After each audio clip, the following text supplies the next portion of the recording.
You see, religion, for want of a better word, or the spiritual life in the 21st century has got to be equal to the challenges of this century. And they're challenges which will overwhelm the human race, except it rises to the occasion. And it will. I can't here, at this point, 2021, envisage what the world, if it still exists at the end of the 21st century, is going to be like, or what we, its people, will be like.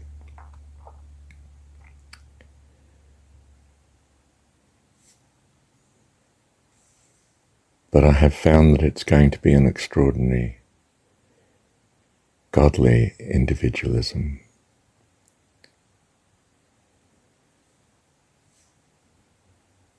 It's not going to be tried and tested and failed religion. It's going to be your individual conquering, if you like, your individual relationship with God. What I mean is you're going to have to be very real. It's no good just adopting someone else's God. It's got to be your God. It's got to be someone that you can really keep the first commandment, as it's called, the first principle. To love such with all your heart, soul, mind and strength. It's got to be your God. For we, all of mankind, will need your best for us all to have our best. It's a question of life and death, yours and ours.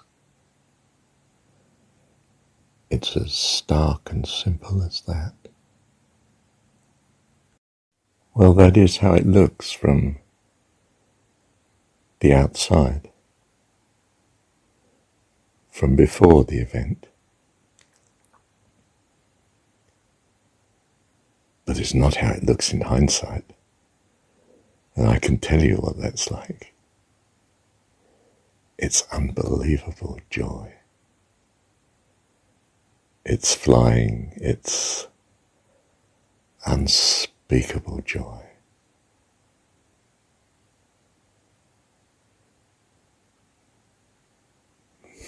It's the amazing thing.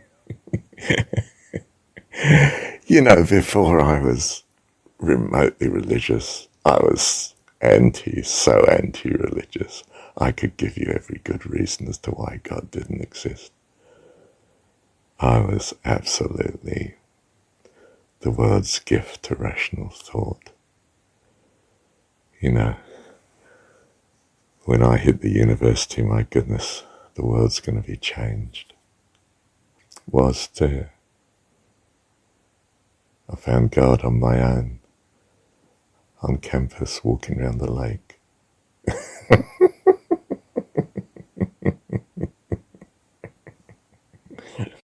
And my secular staff, I mean, the lecturers that I was, I don't know, a graduate student, you know, and still on campus, you know, doing the next degree and so forth.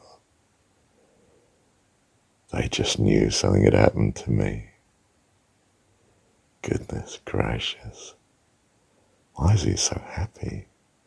What on earth is this? What seems a bitterness and a great burden from one side of the fence, the outside,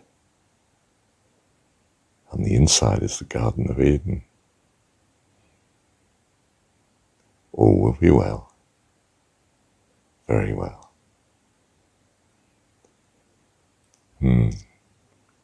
Taste and see. Oh, I don't think so. It looks a bit repellent. I'm not sure about this. Okay. See how you fare outside then.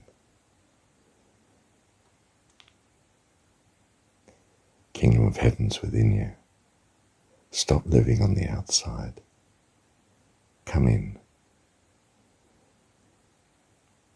Now, Jesus says, I stand at the door and knock. That's the traditional view, isn't it? But you are Jesus, and the door you're knocking in is so that it opens and you can go in. It's you that's Jesus. It's you that needs to go in. It's you that's being crucified. It's time you got resurrected.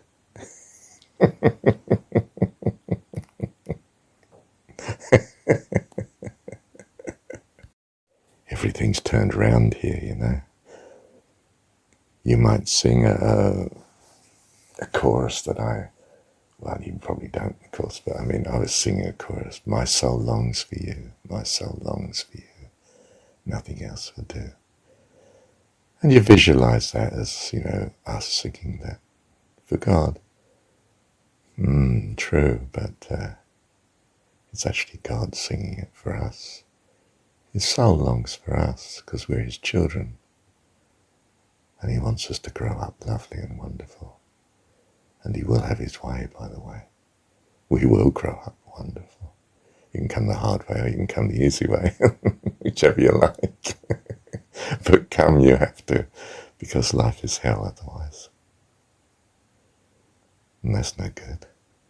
Last thing he wants is for your life to be hell. And he gets what he wants, because he's God, you see. That's the understanding we have. That's what we trust. That's what we choose to believe. Because the love of God is in us. We are born of God. We are children of God. And if children, well, you should see what we're going to be. Well, thank you, Heavenly Father.